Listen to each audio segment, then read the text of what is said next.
हजरत मौलाना मुफ्ती सादुन नजीब साहब दामत बरकातहुम कासमी सूबे बंगाल हजरत को ये कहते हुए जहमत देना चाहता हूँ, उनका इस्तकबाल करता हूँ कि कभी भी ज़र्फ वाले ज़र्फ बिखराया नहीं करते।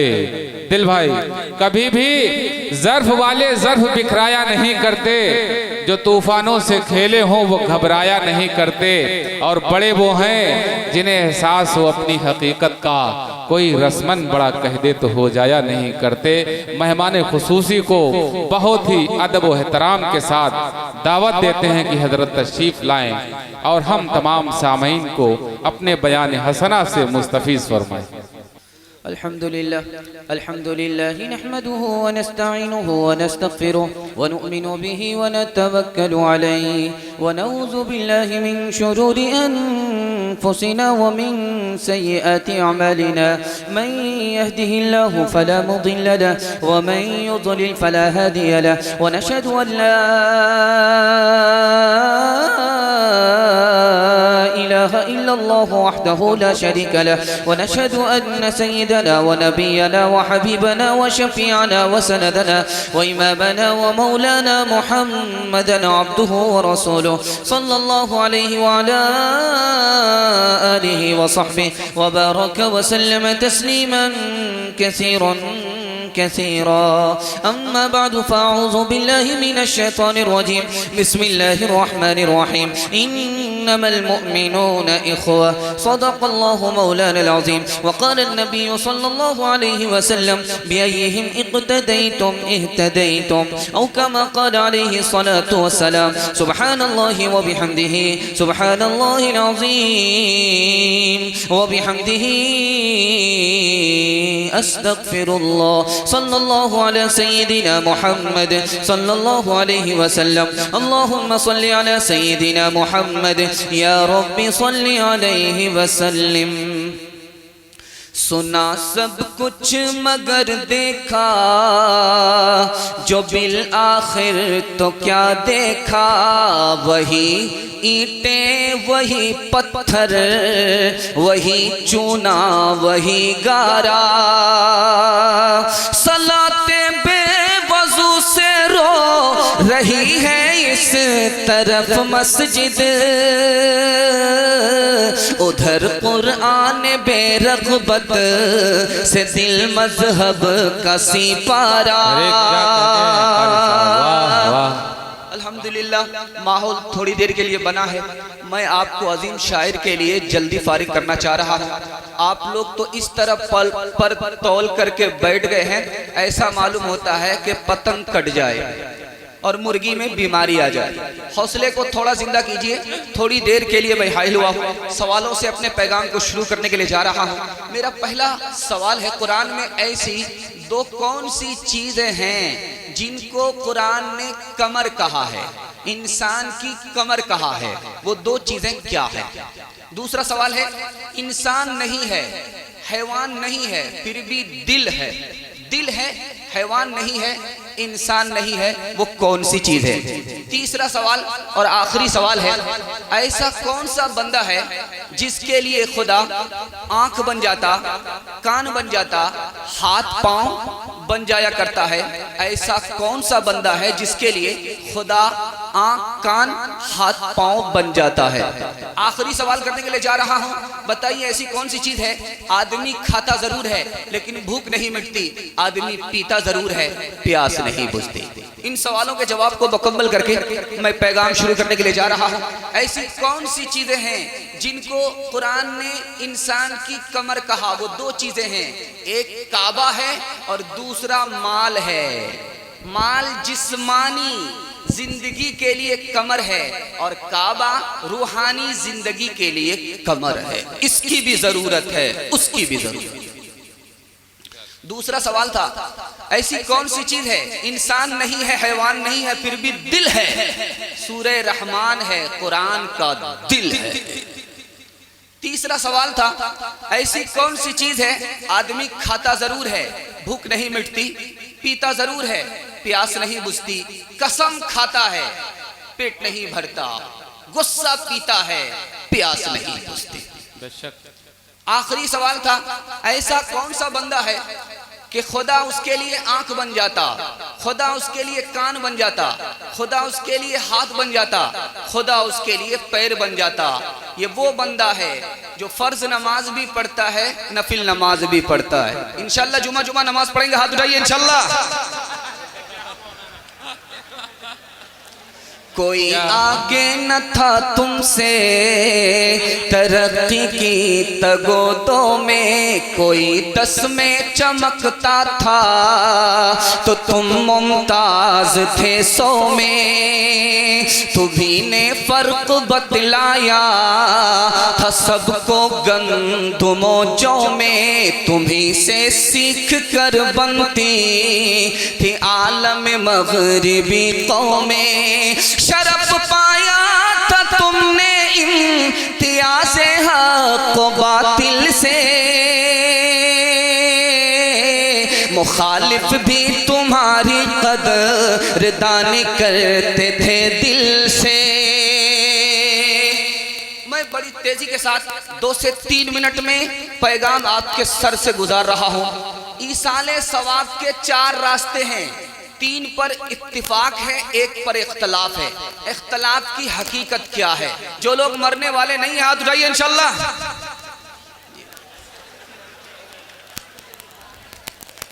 पहला तरीका,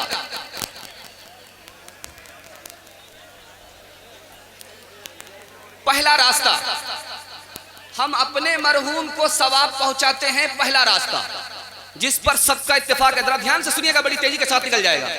आपका ध्यान रहेगा, जलसा रहेगा, ध्यान बटेगा, जलसा टूट जाएगा। ध्यान रखिएगा, पहला रास्ता सवाब पहुंचाने का, पहला रास्ता मरहूम को सवाब पहुंचाने का, पहला रास्ता जिस पर सबका इत्तेफाक है, दुआ। दुआ पर किसी का इख्तलाफ नहीं है।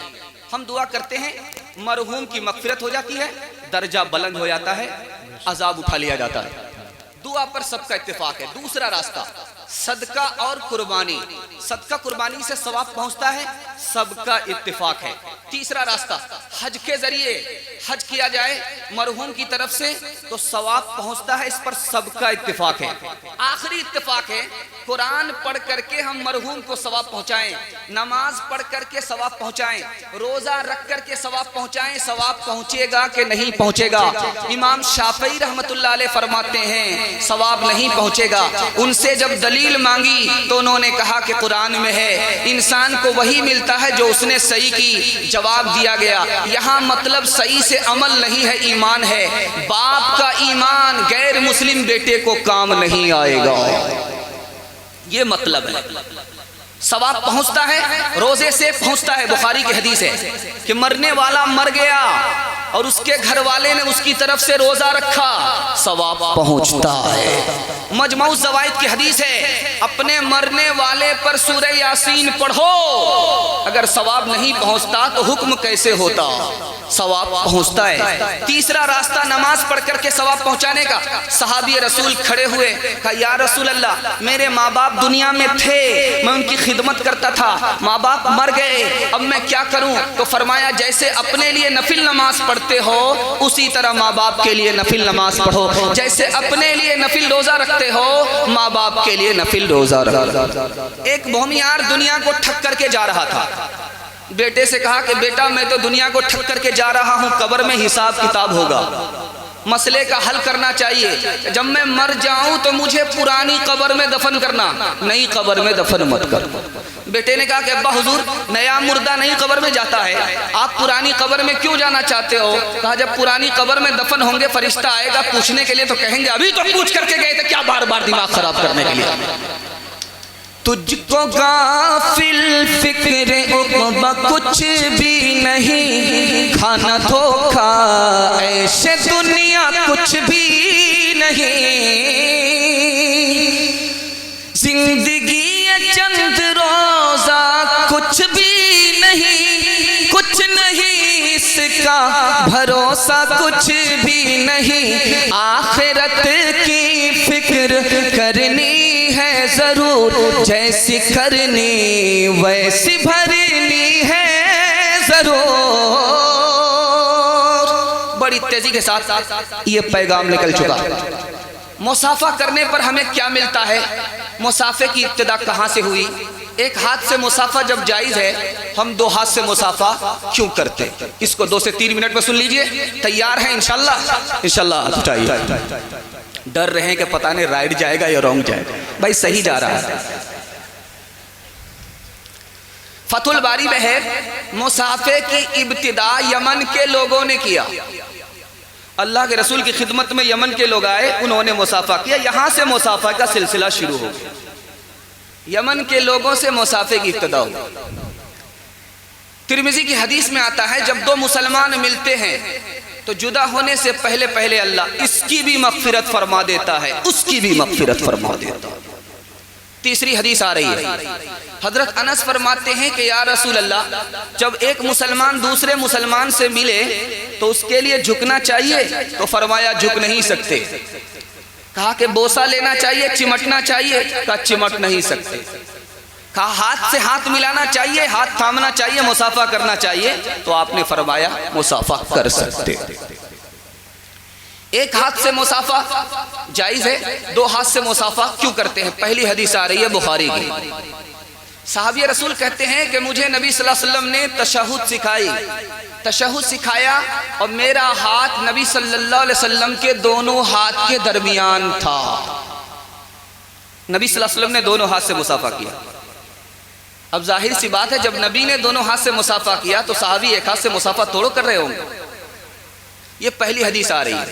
दूसरी हदीस आ रही है, बुखारी की ही किताब है अदब मुफरद, उसमें हदीस आ रही है, हजरत सलमा बिन अक्वा रजी अल्लाह अन्हु फरमाते हैं, मैंने नबी सल्लल्लाहु अलैहि वसल्लम से बैत किया, इन दोनों हाथ से बैत में मुसाफा किया जाता था और वादा को पूरा करने के लिए जमानत ली जाती थी।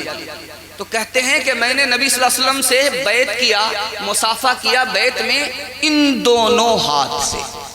तीसरी हदीस आ रही है औजुजुल मसालिक में, सहाबी रसूल कहते हैं कि 2 मुसलमान अपने दोनों हाथ मिलाते हैं और जुदा होने से पहले इसकी भी मग़फ़िरत हो जाती है, उसकी भी मग़फ़िरत हो जाती है। एक हाथ से मुसाफा जायज़ है, मौलाना रशीद अहमद गंगोही रहमतुल्लाह अलैह फरमाते हैं, लेकिन हम क्यों नहीं करते? अंग्रेज उल्लू का पट्टा, भैंस का अंडा, केले का छिलका एक हाथ से मुसाफा करता है, इसलिए हम 2 हाथ से मुसाफा करते हैं। अल्लामा कश्मीरी रहमतुल्लाह अलैह फरमाते हैं, एक हाथ से मुसाफा जायज़ है, 2 हाथ से मुसाफा करना अफजल है, अकमल है। अब तो एहसास कमतरी में मुब्तला नहीं होंगे, दोनों हाथ से मुसाफा करेंगे। हाथ उठाइए इंशाअल्लाह, इंशाअल्लाह। चाल में तलवार है दिल की घड़ी, तोप से उसको मिलाना चाहिए। कुछ न हाथा है मगर इज्जत तो है, हाथ में दम से मिलाना चाहिए, हाथ में दम से मिलाना चाहिए। तीसरा पैगाम बड़ी तेजी के साथ लेकर के आ रहा हूं। नमाज के बाद दुआ करना, इनफरादी इज्तिमाई, हाथ उठा करके साबित है या नहीं है? जरा ध्यान से सुनिएगा। दुआ करने वाले हाथ उठाइए इंशाअल्लाह, इंशाअल्लाह। पहली हदीस आ रही है बुखारी की, बाबू रफिल ऐदी फिद दुआ, दुआ में दोनों हाथ उठाने का बयान। दूसरा बाब है बाबु दुआ बादस सला, नमाज के बाद दुआ का बयान। बुखारी के यहाँ नमाज के बाद दुआ भी साबित है, हाथ उठा करके दुआ करना भी साबित है। दूसरी हदीस आ रही है कंजुल उम्माल में, हदीस आ रही है, जब कोई कौम जमा होती है और इस तरह दुआ करती है, कोई दुआ कहता है और कोई आमीन कहता है, तो दुआ रद्द नहीं होती है, कबूल होती है।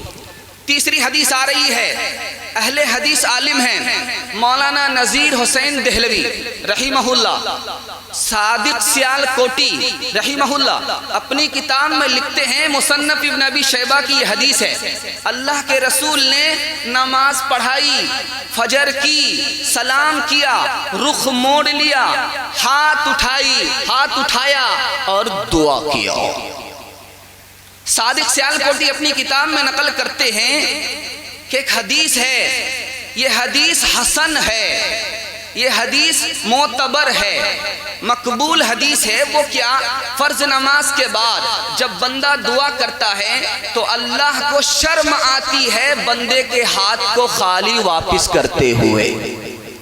अब आइए, एक रिसाला निकलता है, मुहद्दिस अहले हदीस मकतबे फिक्र से निकलता है। 1982 का रिसाला छपा था। उसमें मौलाना अब्दुल रहमान मुबारकपुरी रहीमहुल्लाह का फतवा छपा था। उसमें लिखा था कि नमाज के बाद दुआ करना, चाहे इनफरादी हो चाहे इज्तिमाई हो, कोई फर्क नहीं किया, चाहे इनफरादी हो चाहे इज्तिमाई हो, मुस्तहब है या मुबाह है, जायज है, बिदअत नहीं है, सवाब मिलता है, गुनाह नहीं होता। एक बहुत प्यारा हवाला आपके सामने आ रहा, मिस्कुल खिताम, नवाब सिद्दीक हसन खान की किताब है। उस किताब में भी साबित है, अहले हदीस आलिम है, फतावा उलमाए अहले हदीस मकतबे फिक्र का के फतावे हैं, इसमें भी साबित है। फतावा सनाइया, इसमें भी साबित है। फिक़्ह सुन्ना, ये इस किताब में भी साबित है। दस्तूरुल मुत्तकी, इसमें भी साबित है।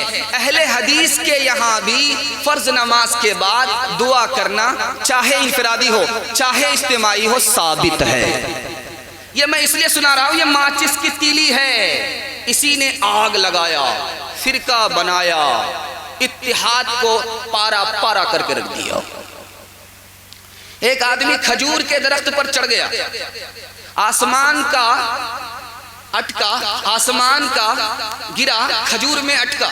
उसने जब जमीन को देखा, अब उसे खौफ हुआ कि मैं कैसे जमीन के नीचे आऊंगा। उसने अल्लाह से दुआ की, ऐ मेरे परवरदिगार, थोड़ा नीचे आ गया तो ऊंट कुर्बान करूंगा।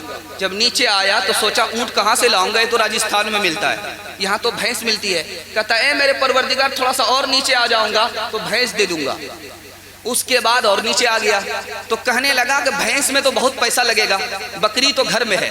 तो कहने लगा कि मेरे परवरदिगार, थोड़ा और नीचे आ गया तो बकरी दे दूंगा। बकरी देते ही नीचे उतर गया। अब बकरी मानने वाले पहुंच गए कि भाई तुम्हारी तो जान बच गई, बकरी दो। तो क्या कहता है कि बकरी वो दे जो दोबारा उस दरख्त पर चढ़े, मैं तो कसम खाता हूं कभी उस दरख्त पर चढ़ूंगा नहीं। बाप से मांगो न इशरत, न चचा से मांगो, सही बाजू पे करो तकिया, खुदा से मांगो।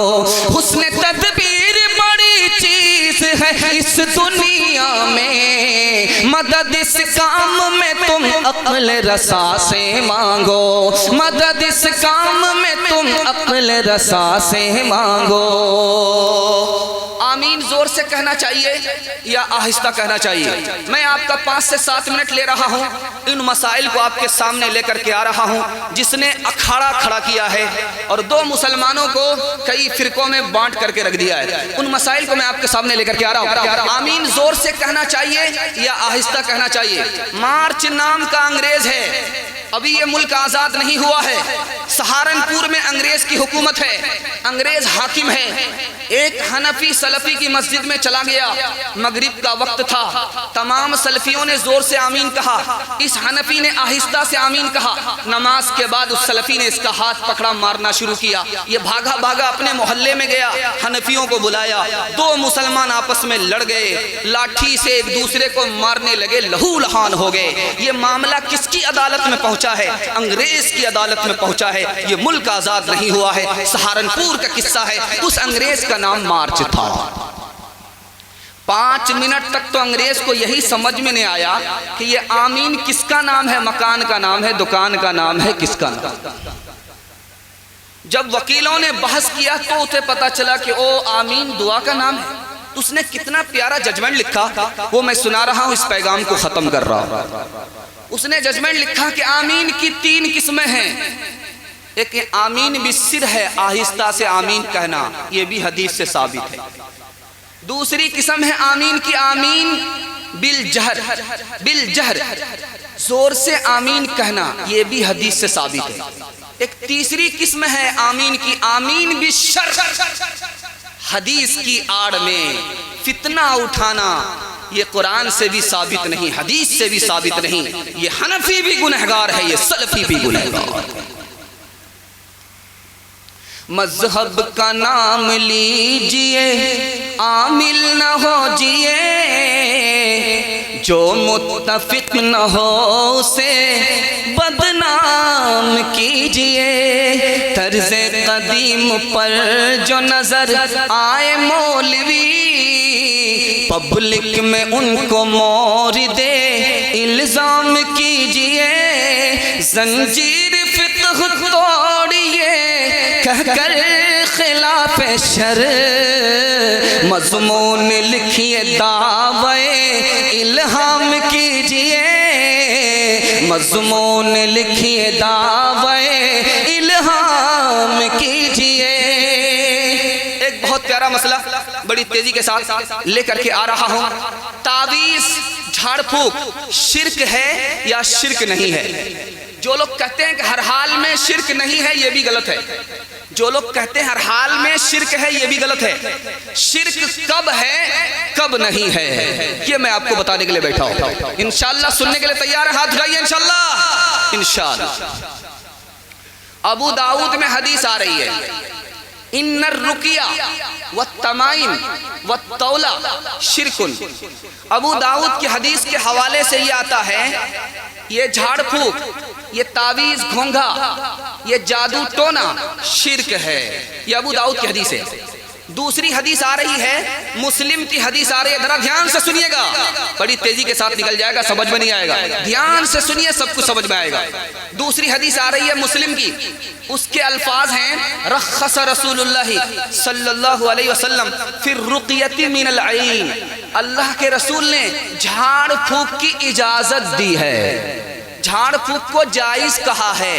ये दूसरी हदीस है मुस्लिम में। तीसरी हदीस आ रही है अबू दाऊद में, अल्लाह के रसूल ने शिफा नामी खातून से कहा, मेरी बीवी को जिस तरह तुमने लिखना सिखाया उसी तरह झाड़ फूक भी सिखा दो। ये तीसरी हदीस है अबू दाऊद में। चौथी हदीस आ रही है बुखारी में, अल्लाह के रसूल उम्मे सलमा के यहाँ तशरीफ ले गए। उम्मे सलमा रजी अल्लाह अन्हा के यहाँ तशरीफ ले गए। वहाँ एक लड़की थी, मुंह पर धब्बा था। अल्लाह के रसूल ने फरमाया, ये मुंह पर धब्बा इसलिए है, इसको नजर लगी है, इसका झाड़ फूक कराओ। बुखारी में ये हदीस मौजूद है। मुस्लिम की हदीस आ रही है, एक सहाबी आए, या रसूल अल्लाह मैं झाड़ फूक करना चाहता हूँ।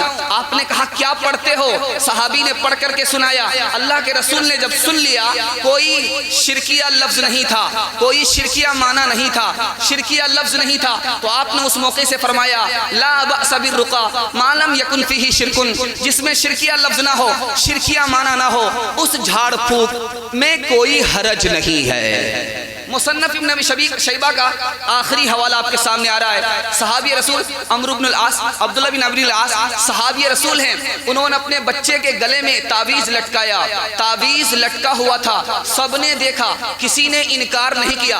दो हवाले में देने के लिए जा रहा हूँ। गैर मुक़ल्लिद अहले हदीस दो आलिम हैं, एक अल्लामा शौकानी हैं, दूसरे अल्लामा इब्ने तैमिया हैं। दोनों की किताब के हवाले से मैं आपको नमूना देने के लिए जा रहा हूँ। अल्लामा शौकानी फरमाते हैं अहले हदीस आलिम है। अल्लामा शौकानी फरमाते हैं अहले हदीस आलिम है। क्या कहते हैं? जब तावीज़ में खिलाफे शरा कोई बात ना हो, शिरकिया लफ्ज ना हो, शिरकिया माना ना हो, नफा हो, नुकसान ना हो, तो तावीज़ और झाड़ फूक जायज है, नाजायज नहीं है। अल्लामा इब्ने तैमिया रहमहुल्लाह फरमाते हैं कि कुरान की आयत को, दुआ को, दरूद को अगर पानी में भिगोया और पिला दिया तो ये जायज है, नाजायज नहीं है।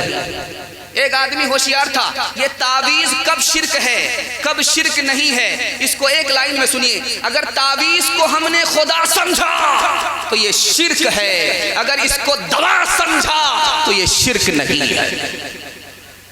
एक भूमियार था, सिखा हुआ नहीं था, आमिल नहीं था, दीनदार कम था, दुकानदार ज्यादा था। उसके पास जब कोई तावीज़ लेने के लिए आए तो वो क्या लिखता था? बेटा न बेटी। बेटा के लिए लोग तावीज़ लेकर के जाते थे, बेटी के लिए लोग तावीज़ लेकर के जाते थे, वो लिखता था बेटा न बेटी। और जब वाक़िये के खिलाफ बेटा की जगह बेटी पैदा हो जाए, लोग शिकायत लेकर के आते थे, तो कहा मेरे तावीज़ को खोल करके देखो मैंने क्या लिखा था, बेटा नहीं बेटी। इत्तिफाक से बेटी भी पैदा नहीं हुई, बेटा भी पैदा नहीं हुआ। जब शिकायत लेकर के आए तो कहा कि देखो खोल करके तावीज़ में क्या लिखा हुआ, बेटा ना बेटी, बेटा भी नहीं बेटी भी नहीं। अब न जंगी अलम न झंडा है, सिर्फ तावीज़ है और गंदा है। क्या है बाकी जनाब क़िबला में, कुछ हदीसें हैं एक डंडा है। सो वो डंडा भी अब है ज़ब्ते पुलिस, है ज़बाने गरम क़ल्ब ठंडा है। बहुत प्यारा नमूना लेकर के आ रहा हूं, जरा ध्यान दीजिएगा। हम दूसरे को गुमराह ना समझे, वो हमें गुमराह ना समझे। ये मसाइल इसलिए मैं लेकर के आ रहा हूं। आप अगर उसको गुमराह समझेंगे, वो गुमराह नहीं है, तो आप खुद गुमराह होंगे। इन मसाइल को जरा ध्यान से सुनिएगा। मुक्तदी कब खड़े हो? इकामत हो रही है, इकामत शुरू हो गई, मुक्तदी कब खड़े हो? दरमियान में या शुरू में? कब खड़े हो? 3 हदीसें आ रही हैं। पहली हदीस आ रही है हजरत अबू कतादा रजी अल्लाह उनकी हदीस आ रही है। दूसरी हदीस आ रही है हजरत अबू हुरैरा की हदीस आ रही है। तीसरी हदीस आ रही है हजरत अबू मूसा अशरी की हदीस आ रही है। हजरत अबू कतादा की हदीस में आता है कि अल्लाह के रसूल फरमाते, जब तक मुझे ना देखो खड़े ना हो। जब तक मुझे ना देखो नमाज के लिए खड़े ना हो। यह हजरत अबू कतादा की हदीस है। हजरत अबू हुरैरा की हदीस में आता है कि नबी सल्लल्लाहु अलैहि वसल्लम मुसल्ले पर बाद में आते थे नमाज पढ़ाने के लिए, हम लोग पहले खड़े हो जाते थे, सबको टूटने से बचाने के लिए, सबको मुकम्मल करने के लिए। तीसरी हदीस आ रही है हजरत अबू मूसा अशरी की कि जब बिलाल क़त्क़ामती सलाह कहते थे तो हम लोग खड़े होते थे। 3 हदीसें हैं, मसला एक है। हदीस 3 हैं, मसला एक है। वो भी हदीस पर अमल कर रहा है, हम भी हदीस पर अमल कर रहे हैं। उसकी मस्जिद में हम जाते हैं, उसको गुमराह समझते हैं, वो हमारी मस्जिद में आता है, हमें गुमराह समझता है। 3 हदीसें हैं, मसला एक। तीनों हदीस पर कैसे अमल होगा उसकी सूरत बताई।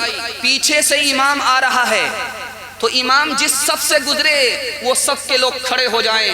हजरत अबू कतादा की हदीस पर अमल हो गया, जब तक मुझे ना देखो खड़े ना हो। लोग सब तोड़ करके बैठे हुए हैं। अब कहीं ऐसा ना हो जाए कामत खत्म हो जाए और सब मुकम्मल ना हो तो पहले ही लोग खड़े हो जाएं। हजरत अबू हुरैरा की हदीस पर अमल हो गया। सफ जोड़ करके लोग बैठे हुए हैं। अब मौज़िन ने कामत की, क़त्क़ामती सलाह पर खड़े हो गए। इस हदीस पर अमल हो गया। एक साहब का बेटा बीमार हुआ, मस्जिद में आकर के नमाज पढ़ कर के दुआ करता है, मेरे परवरदिगार मेरा बेटा ठीक हो जाएगा, मैं भैंस दे दूंगा, जो मेरे बच्चे वाली भैंस है वो मैं दे दूंगा। घर जब लौट करके आया तो देखा कि आंख खोल करके बच्चा देख रहा है, समझ गया दुआ का असर हो रहा है। अब उसकी मिन्नत खिसक रही है, बकरी पर, भैंस पर आ गया, उस भैंस पर जो गुम हो गई है, मौजूद नहीं है, उस भैंस पर आ गया जो गुम हो गई। मस्जिद से जब दोबारा वापस आया तो देखा कि बच्चा खा भी रहा है, सही सालिम हो गया, सेहत के साथ है। तो बगल में उसका दूसरा बच्चा था कि अब्बा हुजूर मिन्नत को बदलो, कहीं वो गुमशुदा भैंस वापस आ गई तो तुम्हें देनी पड़ेगी। इस तरह मिन्नत मानो कि जो भैंस मर गई है दोबारा जिंदा हो जाएगी, मैं मिन्नत पूरी कर।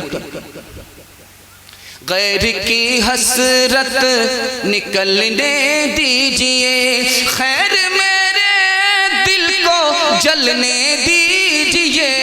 गैर की हसरत निकलने दीजिए। पार्क में क्या जाऊं है वक़्त नमाज, पार्क में क्या जाऊं है वक़्त नमाज। बाबू साहब को टहलने दीजिए, पार्क में क्या जाऊं है वक़्त नमाज। आखिरी मसले को जरा ध्यान में सुनिए, उसके बाद मैं औरत तक पहुंच रहा हूं और जवान को पैगाम दे रहा हूं। आधा बयान में निकाल चुका हूं, आपने मोहब्बत से सुना, मुझे भी पता नहीं चला, आपको भी पता नहीं चला। आगे तक अगर साथ देंगे हाथ उठा दीजिए इंशाअल्लाह, इंशाअल्लाह। आखिरी मसला बताने के लिए जा रहा हूं, जरा ध्यान दीजिएगा। फजर की सुन्नत कब पढ़े? इधर नमाज खड़ी हो गई, जमात खड़ी हो गई, फजर की सुन्नत कब पढ़े? ध्यान रखिएगा, कभी कभी आपको साबका पड़ेगा। बंबई जाएंगे, दिल्ली जाएंगे तो साबका पड़ जाएगा, यहां तो नहीं पड़ेगा, वहां पड़ेगा। जरा ध्यान रखिएगा। जमात खड़ी हो गई, फजर की सुन्नत पढ़ना चाहिए नहीं पढ़ना चाहिए? 3 हदीसें आ रही हैं। पहली हदीस आ रही है अबू दाऊद की, सुन्नत को मत छोड़ो चाहे दुश्मन के घोड़े तुम्हें कुचल डाले। सुन्नत को मत छोड़ो चाहे दुश्मन के घोड़े कुचल डाले, सुन्नत को मत छोड़ो। अबू दाऊद की हदीस आ रही है। दूसरी हदीस आ रही है बुखारी की, जब इकामत हो जाए तो सिर्फ फर्ज नमाज है, दूसरी कोई नमाज नहीं है। तीसरी हदीस आ रही है, इज़ा तलाल फज्र, जब फज्र तुलू हो जाए तो सिर्फ फर्ज नमाज है, कोई और नमाज नहीं है। 3 हदीस है, मसला एक है, कैसे अमल होगा? तो कहीं नहीं माहिर फन के पास आना पड़ेगा, वो बताएगा तरीका कि किस पर अमल किया जाए, इस हदीस पर कब अमल किया जाए, उस हदीस पर कब अमल किया जाए। हम लोग क्या करते हैं, एक हदीस पर अमल करते हैं, बाकी हदीस को जिंदगी भर के लिए छोड़ देते। आलिम से ताल्लुक नहीं है, इंशाल्लाह आलिम से ताल्लुक रहेगा, हाथ उठा दीजिए इंशाल्लाह। बीच में एक तमहीद आ गई, मैं आपसे करने के लिए जा रहा हूं। आलिम से ताल्लुक नहीं रखेंगे आपको क्या नुकसान होगा, मैं बताने के लिए जा रहा हूं। एक लाइन में बताऊंगा, उसके बाद ये मसला बता रहा हूं। मौलाना अशरफ अली थानवी रहमतुल्लाह अलैह ने लिखा है कि सुलेमान अलैहिस्सलाम की हुकूमत कितने साल रही? जितने साल भी रही, पूरी दुनिया पर हुकूमत रही, हवा पर हुकूमत रही, जिन्नात पर हुकूमत रही और परिंदों पर हुकूमत रही, सब पर हुकूमत रही। ये कहिए कि खुदाई हुकूमत का नमूना हजरत सुलेमान अलैहिस्सलाम को हुकूमत मिली। वो हुकूमत हजरत सुलेमान के खानदान से गई तो आज तक नहीं आई, आज तक नहीं आई। क्या गलती थी वो मैं बताने के लिए जा रहा हूं। सुलेमान अलैहिस्सलाम के बेटे का नाम था रजाम। रजाम बाप के बाद कुर्सी पर बैठा तो उसको किसी ने कान में ये कह दिया, जितने बूढ़े हैं लाठी पर आ गए हैं, दाढ़ी सफेद हो गई, सबको किनारे लगाओ, बूढ़ों को रखने की जरूरत नहीं है, इन बूढ़ों से कुछ होने वाला नहीं है, ये धरती के बोझ हैं, जल्ले तू जलाल, तू इस बला को टाल। उसने जवानों के मशवरे पर अमल कर लिया। हजरत थानवी रहमतुल्लाह अलैह लिखते हैं कितनी बड़ी गलती थी। उसने जवानों के मशवरे पर अमल कर लिया, बड़ी बड़ी कुर्सी का मालिक जवानों को बना दिया, सारे बूढ़ों को उसने किनारे कर दिया। नतीजा ये हुआ कि जवानों से उसे ताकत तो मिली, तजर्बा नहीं मिला।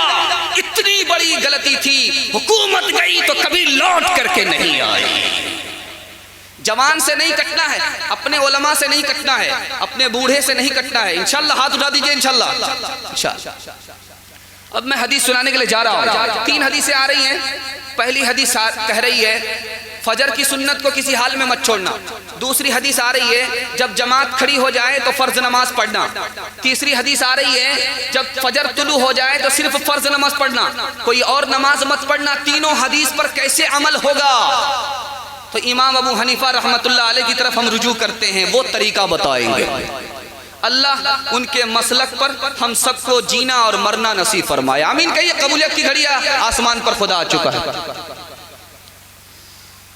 उन्होंने कहा, बुखारी के हदीस के हवाले से ये बात आ रही है उनकी, जिसने रुकू पा लिया उसने रकत पा लिया। बुखारी में जिसने रुकू पा लिया रकत पा लिया।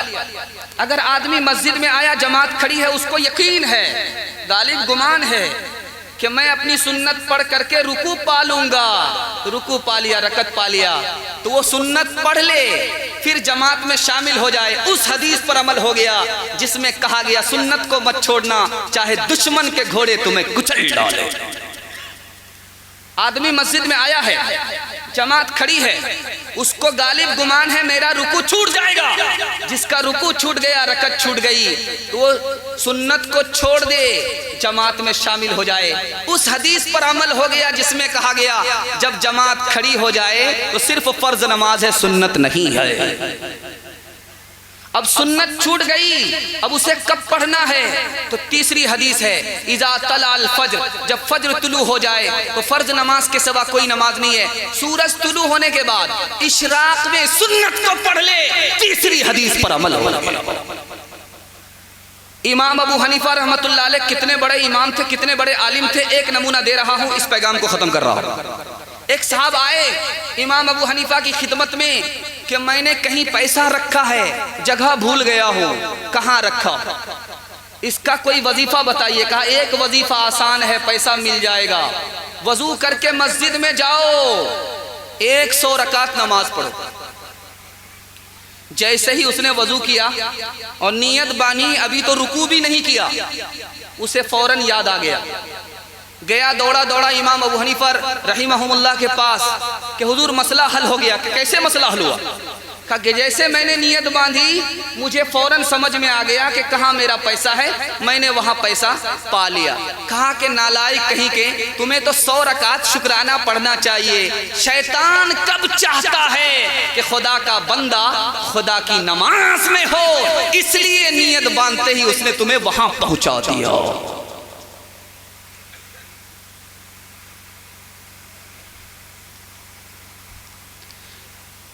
मैं 2-3 मिसाल आपको सुनाने के लिए, जवान के हवाले से सुनाने के लिए जा रहा हूं। जवान लोग तैयार हैं सुनने के लिए? तो हाथ उठा दीजिए इंशाल्लाह।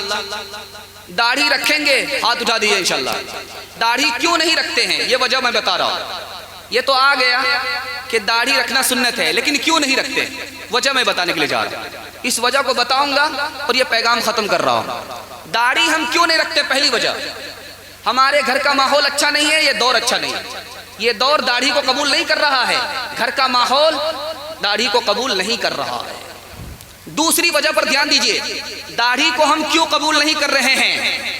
दूसरे की नकल उतार रहे हैं, अपनी असल को भूल रहे हैं। कौवा चला हंस की चाल, अपनी चाल भूल गया। दूसरी वजह से दाढ़ी कबूल नहीं। तीसरी वजह पर जरा ध्यान रखिए, हम दाढ़ी को क्यों कबूल नहीं करते? अपनी पसंद के खिलाफ समझते, अपने मिजाज के खिलाफ समझते। इमाम अबू यूसुफ रहिमहुल्लाह दर्स में फरमा रहे थे, मेरे नबी को कद्दू पसंद था। एक शागिर्द खड़ा हुआ, मुझे पसंद नहीं है, तलवार निकाल करके कहा तौबा करो वरना कत्ल कर डालूंगा। हम अपनी पसंद के खिलाफ सुन्नत को समझते हैं, इसलिए दाढ़ी कबूल नहीं करते। नबी को कबूल करते हैं, दाढ़ी को कबूल नहीं करते। चौथी वजह, हम सुन्नत को कबूल क्यों नहीं करते हैं? चौथी वजह, लोग क्या कहेंगे? बूढ़ा हो गया, दाढ़ी रखने से बूढ़ा मालूम हो जाऊंगा। दाढ़ी रखने से खुजली होती है, ऐसा मालूम होता है कि बैगन खाया। दाढ़ी इसलिए नहीं रखता, दाढ़ी भी कोई रखने की चीज है, पूरा दिन क्या दाढ़ी ही है, दाढ़ी में ही है। लोग क्या कहेंगे, ये अबू तालिब का तरीका है। लोग क्या कहेंगे, दाढ़ी रखेंगे लोग ताना मारेंगे, ये अबू तालिब का तरीका है। अबू तालिब पर जब नबी सल्लल्लाहु अलैहि वसल्लम ने ईमान पेश किया तो क्या कहा? लोग क्या कहेंगे? लोग जो भी कहें, हम नबी की सुन्नत को जिंदा करेंगे। ये हजरत हुज़ैफा बिन यमान रज़ी अल्लाह अन्हु का तरीका है। इंशाअल्लाह इंशाअल्लाह। हमने वाइज की खूब दाढ़ी नोची, मगर ये बात न अपने दिल में सोची। मजहब को शिकस्त दे के क्या पाएंगे, मजहब को शिकस्त दे के क्या पाएंगे। आखिर को रहेंगे मोची ही मोची, आखिर को रहेंगे मोची ही मोची। हमारे जवान जिना करने से बाज आ जाएं, अल्लाह मुकद्दर का सिकंदर बना देगा। जिना का क्या नुकसान है वो मैं बता रहा हूँ। 3 नुकसान दुनिया का है और 3 नुकसान दीन का है। नुकसान से बचेंगे, जिना से बचेंगे, अल्लाह दीन की भी भलाई देगा, दुनिया की भी भलाई देगा। आप तजर्बा करके देख लीजिए, आपकी मेराज शुरू हो जाएगी। 3 नुकसान जिना से, चेहरे की रौनक खत्म हो जाती है, जिना करने के बाद चेहरे की खूबसूरती खत्म हो जाती है। दूसरा नुकसान, उम्र घट जाती है। तीसरा नुकसान, रोजी घट जाती है। अल्लाह रोजी से भी बरकत उठा लेता है, उम्र से भी बरकत उठा लेता है। 3 नुकसान जिना करने का, दुनिया का। 3 नुकसान दीन का। अल्लाह ताला इतना नाराज होता है, इतना नाराज होता है कि खुदा चाहे तो उसकी चोटी को पकड़े और उठाए और ऐसे पटक दे जैसे जिब्रील ने कौम लूत को पटक दिया था। इतना नाराज होता है अल्लाह ताला, जिना करने वाले से इतना नाराज होता है। दूसरा नुकसान दीन का क्या होगा? हिसाब आसान नहीं होगा, पाई पाई का हिसाब देना होगा, हर सवाल का जवाब देना होगा, सख्ती से हिसाब लिया जाएगा। दूसरा नुकसान। तीसरा नुकसान, अगर अल्लाह ने माफ नहीं किया, तौबा नहीं की, माफ नहीं किया, तौबा कबूल नहीं हुई, तो जहन्नम में जलना पड़ेगा। रंगे शराब देख के नीयत बदल गई, वाइज की बात रह गई, साकी की चल गई, मछली ने ढील पाई है, लुक़्मे पेशाद है, सयाद मुतमईन है के कांटा निगल गई, चमका तेरा जमाल जो महफिल शाम, परवाना बेकरार हुआ, शम्मा जल गई। इंशाअल्लाह ज़िना से तौबा करेंगे, हाथ उठा दीजिए इंशाअल्लाह। इंशाअल्लाह आखिरी नमूना आपको देने के लिए जा रहा हूं जवानों के हवाले से। आप दारू छोड़ दीजिए, सिगरेट पीना छोड़ दीजिए, सिगरेट पीना, दारू पीना छोड़ दीजिए। आपकी तरक्की को कोई रोक नहीं सकता। दुनिया आपके पीछे होगी, दुनिया आपको पीछे नहीं कर सकती। सिगरेट पीने से क्या नुकसान होता है, जरा ध्यान दीजिएगा। न दीन का फायदा है, न दुनिया का फायदा है। और सिगरेट में जो पैसा लग रहा है, ये इसराफ है, इसका अलग गुनाह है। सिगरेट पीने से दूसरे को तकलीफ होती है, मुंह की बदबू की वजह से दूसरे को तकलीफ, ये अलग गुनाह। सिगरेट पीने की वजह से अगर बीमार पड़ गए तो ये सिगरेट पीना हराम के करीब है। बीमारी पड़ी, बीमारी के बाद मौत आ गई सिगरेट पीने की वजह से, तो ये खुदकुशी की मौत होगी। जवानों को जरा परवाह नहीं बेतदाली की, जवानों को जरा परवाह नहीं बेतदाली की, जवानों को जरा परवाह नहीं बेतदाली की, बुढ़ापे में नतीजे इसके ये नादान देखेंगे। आखिरी मिसाल जवान के पैगाम के हवाले से, आप फिल्म देखना छोड़ दीजिए, दारू पीना छोड़ दीजिए। इंशाल्लाह हाथ उठा दीजिए। इंशाल्लाह दिमाग भी साफ होगा, दिल भी पाक होगा। जब दिमाग साफ होगा, दिल पाक होगा, आपकी तरक्की को कोई रोक नहीं सकता। शराब के हवाले से नमूने को जरा ध्यान में रखिएगा। शराब हराम है शराब की वजह से, चाहे उसमें नशा हो या ना। दूसरी बात, शराब ऐसे ही हराम है जैसे पेशाब पखाना। पेशाब पखाने से कपड़ा और बदन नापाक होता है, शराब से दिल नापाक हो जाता है। शराब को जो हलाल समझे मुसलमान होकर के, वो मुसलमान नहीं रहता, मुर्तद हो जाता है। शराब मुसलमान के हक में बेकीमत है। अगर कोई दारू की बोतल फोड़ दे, मुसलमान की बोतल हो, सवाब मिलता है, गुनाह नहीं होता। शराब का एक कतरा अगर हलक के नीचे आ गया, उसकी वजह से इस्लामी हुकूमत हो तो 80 कोड़े पड़ते। आखिरी बात बताने के लिए जा रहा हूं, आदमी पीता नहीं है, पिलाता नहीं है, शराब बेच रहा है, ये कीमत ऐसे ही हराम है जैसे खून, जैसे पेशाब। कौम से मैं की सिफारिश क्या करूं, नेक को शैतान कर देती है ये। कौम से मैं की सिफारिश क्या करूं, नेक को शैतान कर देती है ये। एक जौहर है फकत इसमें मुफीद, एक जौहर है फकत इसमें मुफीद, खुदकुशी आसान कर देती है ये। बड़ी तेजी के साथ फिल्मों का नुकसान बताता हूं, पैगाम जवानों का खत्म कर रहा हूं। आप थक चुके हैं, सिर्फ एक त्याई आपको जलसा सुनना है, उसके बाद अपने शायर को, महबूब शायर का आपको सामना करना। हाथ उठा दीजिए इंशाल्लाह बेदारी के साथ। इंशाल्लाह फिल्मों का नुकसान बता रहा हूं। आदमी दीन से दूर हो जाता, फिल्म देखने वाला आदमी दीन से दूर हो जाता, पहला नुकसान।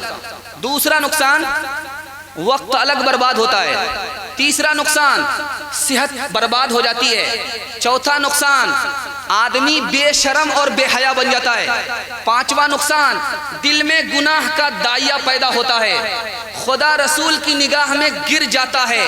और आखिरी नुकसान, अगर संभलता नहीं तो घर के बच्चे तक बिगड़ जाते हैं। गजब है ये तहज़ीब नौ की बला भी, हर एक मुब्तला है बुरा भी भला भी, कोई इसके आखिर असर से बचा भी, के छूटा न मजज़ूब साबा खुदा भी, तेरा ए नई रोशनी मुँह काला, गजब का अंधेरा है दिलों में अंधेरा है बाहर उजाला। औरतों के हवाले से आखिरी पैगाम मैं सुनाने के लिए जा रहा हूँ। आप किसी के भाई हैं, आप किसी के बाप हैं, आप किसी के बेटे हैं, आप किसी के शौहर हैं। 4 औरतों की जिम्मेदारी आपके हवाले है। जरा ध्यान में रखिएगा हमसे क्या गलती हो रही है। मुसलमान समाज में बेपर्दगी क्यों है, इसकी 4 वजह है। 4 लोग जिम्मेदार हैं। औरत को अपनी कदर मालूम नहीं है। वो जब बेपर्दा सड़क पर आती है तो नबी की बद्दुआ लगती है। उसे जिस दिन अपनी कदर मालूम हो जाएगी, समाज में बेपर्दगी खत्म हो जाएगी। औरतों को अपनी कदर मालूम है। दूसरी वजह पर जरा ध्यान देखिए। घर का जो गार्जियन है, जो बेटा है वो बेशरम हो गया, जो भाई है वो बेशरम हो गया, जो बाप है वो बेशरम हो गया, जो शौहर है वो बेशरम हो गया। अपनी बीवी को बेपर्दगी के साथ देखता है लेकिन उसे जर्रा बराबर भी गुस्सा नहीं आता। ये घर के लोग जिम्मेदार हैं। तीसरी वजह ये समाज है। समाज की बेटी बेपर्दगी के साथ सड़क पर आती है। ये समाज आंख रहने के बावजूद भी अंधा है, जबान रहने के बावजूद भी गूंगा है, और हाथ रहने के बावजूद भी अपाहज है। समाज कुछ नहीं कहता। ये बेपर्दगी का जिम्मेदार है। बेपर्दगी का जिम्मेदार कौन है? हुकूमत है। जब लड़की के साथ जिना होता है, कत्ल हो जाता है, तब हुकूमत कानून बनाती है। लेकिन इससे पहले जब वो बेपर्दा होकर के पेट्रोल बन करके आग के पास जा रही है, तो उसके लिए कोई कानून नहीं बनाती है। ये हुकूमत जिम्मेदार है। क्या उज़्र कौम को है तरक्की की बात में, तरक्की की बात में, रग़बत के साथ खुद है वो लीडर के हाथ में, लीडर के हाथ में। तालीम दुख्तरा से ये उम्मीद है ज़रूर, तालीम दुख्तरा से ये उम्मीद है ज़रूर, नाचे दुल्हन खुशी से खुद अपनी बारात में, खुद अपनी बारात में। मेरी तकरीर ख़त्म हो रही है, चूँकि ज़बान की लड़खड़ाहट बता रही है कि आप लोग थक चुके हैं। मज़ीद आपको थकाना नहीं चाहता हूँ। 5 वादे पर आपको खड़ा करना चाहता हूँ। 5 वादे पर आप खड़े हो जाइए। हुकूमत किसी की भी हो, हमारा कुछ नहीं बिगाड़ सकती है। 5 वादे पर खड़े होंगे, हाथ उठा दीजिए इंशाल्लाह। पहला वादा है, आप दीन पर ऐसे खड़े हो जाइए जैसे भूखा खाने पर खड़ा होता है, जैसे बीमार दवाई पर खड़ा होता है। पहला काम। दूसरा काम, दूसरा वादा आपसे ले रहा हूं। दुश्मन की दौलत को देख करके मायूस मत होइए कि दुश्मन के पास बहुत सारी दौलत है, वो हमारे पास नहीं है। मायूस मत होइए। ये सजाए मौत के कैदी हैं, मरने की देर है, जहन्नम इंतजार कर रहा है। मायूस नहीं होना। तीसरा काम, हराम से बचिए जैसे जहर से आदमी बचता है। जहर जान लेता है और हराम ईमान की रूह निकाल देता है। हराम से बचिए, तीसरा काम। चौथे काम पर जरा ध्यान दीजिए। आपसे वादा ले रहा हूं, तकरीर नहीं कर रहा हूं, आपसे वादा ले रहा हूं। आदमी आदमी को देख करके बनता है, बिगड़ता है। आप सही आदमी के पास बैठिए, आप सही बनेंगे। अगर गलत आदमी के पास बैठेंगे, गलत बन जाएगा। ये चौथा काम। 5वां काम आपसे बताने के लिए जा रहा हूं। दीन का मसला सबसे मत पूछिए, जो दीन का माहिर है उससे मसला पूछिए। दीन का मसला बहुत नाजुक है। अगर उल्टे सीधे आदमी से आपने पूछ लिया, वो खुद गुमराह होगा, आपको भी गुमराह कर देगा। कौम तीन काम पर आप खड़े हो जाइए। अल्लाह की इबादत कीजिए, रसूल की इताअत कीजिए, मखलूक की खिदमत कीजिए। गुनाह छोड़ दीजिए, गलत माहौल को छोड़ दीजिए और गलत कमाना छोड़ दीजिए। अल्लाह दीन भी बना देगा, दुनिया भी बना देगा। एक बार हाथ उठा दिए इंशाअल्लाह। इंशाअल्लाह तेरे सीने में दम है, दिल नहीं है, तेरा दम गर्मी है, महफिल नहीं है। गुजर जा अक्ल से आगे के ये नूर, चिरागे राह मंजिल नहीं है। थे केक के चक्कर में तो रोटी भी गई, बड़ी शे की ताक में थे तो छोटी भी गई। न मानी बात वाइस की, थे पतलून के चक्कर में तो लगोटी भी गई। वाखिरु दावाना अल्हम्दुलिल्लाह।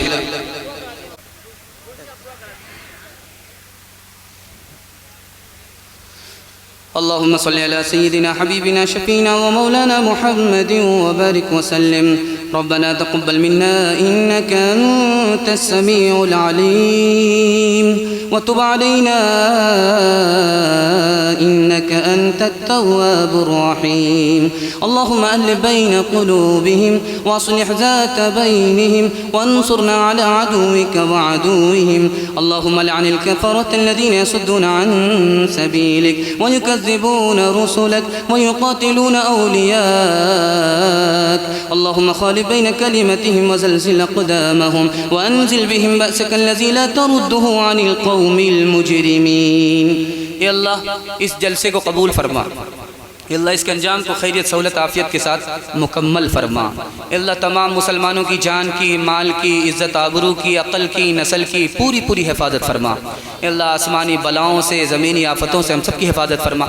दुनिया की शराफत और आखिरत की इज़्ज़त अता फरमा। अपनी इबादत के लिए, अपने रसूल के इताअत के लिए, मखलूक की खिदमत के लिए कबूल फरमा। अल्लाह हमारे जवानों को कबूल फरमा। गलत माहौल से, गुनाह से, गलत रोज़ी से निकाल कर दीन की हिफाजत, दीन के इशाअत के लिए कबूल फरमा। अल्लाह हमारे बूढ़ों को कबूल फरमा। उनकी उम्र में खूब खूब बरकत अता फरमा। उनका साया तादेर कायम फरमा। जिस्मानी रूहानी तमाम बीमारियों से हमारी बूढ़ों को नजात अता फरमा। मरने से पहले पहले कलिमा और ईमान पर खात्मा नसीब फरमा। अल्लाह हमारी माँ और बहनों को कबूल फरमा। उनकी ज़िंदगी में दीन को दाखिल फरमा, पर्दा और नमाज को शामिल फरमा। फातिमा और आयशा का नमूना बना, जन्नत जाने वाली, जन्नत ले जाने वाली बना। अल्लाह हमारे बच्चों को कबूल फरमा, सीरत और सूरत का मालिक बना, ज़ाहिर और बातिन का एक और नेक बना। इन बच्चों से हमारे मुस्तकबिल को रोशन फरमा। ए अल्लाह जो बीमार है उन्हें शिफा अता फरमा, जो मकरूज़ है उन्हें कर्ज से नजात अता फरमा। जिन घरों में लड़कियां बेनिकाही हैं, गैब से मुनासिब जोड़ेगा जल्द अज जल्द इंतज़ाम फरमा। जो नाजायज़ मुकदमे में घिरे हुए हैं जल्द अज जल्द रिहाई नसीब फरमा। जो बेरोज़गार हैं उन्हें जायज़ रोज़गार अता फरमा। ए अल्लाह जो परेशान हाल हैं उनकी परेशानी को दूर फरमा। ए अल्लाह हम सब की उम्र में, रोज़ी में, रोज़गार में, अमल में, सेहत में, इखलास में, अखलाक में, औलाद में खूब खूब बरकत अता फरमा। आसमानी बलाओं से, ज़मीनी आफ़तों से हम सब की पूरी पूरी हिफाजत फरमा। ए अल्लाह जो मांगा है वो भी अता फरमा, जो मांगने से रह गया वो भी अता फरमा, मांगने से ज़्यादा अता फरमा। अल्लाहुम्मा रहमना वरहमहुम फ़इन्नका खैरुर राहिमीन। अल्लाहुम्मा रुज़ुक़ना वरज़ुक़हुम फ़इन्नका खैरुर राज़िक़ीन। अल्लाहुम्मा अंसुरना वंसुरहुम फ़इन्नका खैरुन नासिरीन। अल्लाहुम्मा इफ़्तह लना वइफ़्तह लहुम फ़इन्नका खैरुल फ़ातिहीन। अल्लाहुम्मा हदि लना वहदि लहुम फ़इन्नका खैरुल हादीन। अल्लाहुम्मा इग़फ़िर लना वइग़फ़िर लहुम फ़इन्नका खैरुल गाफ़िरीन। अल्लाहुम्मा अश्फ़िना वश्फ़िहिम शिफ़ाअन मिन कुल्लि दाअ फ़इन्नका खैरुश शाफ़ीन। रब्बना ज़लमना अनफुसना व इन लम तग़फ़िर लना व तरहमना लनकूनन्न मिनल ख़ासिरीन। व सल्लल्लाहु तआला अला खैरि ख़ल्क़िहि मुहम्मदिन व आलिहि व सहबिहि अजमईन बिरहमतिका या अरहमर राहिमीन।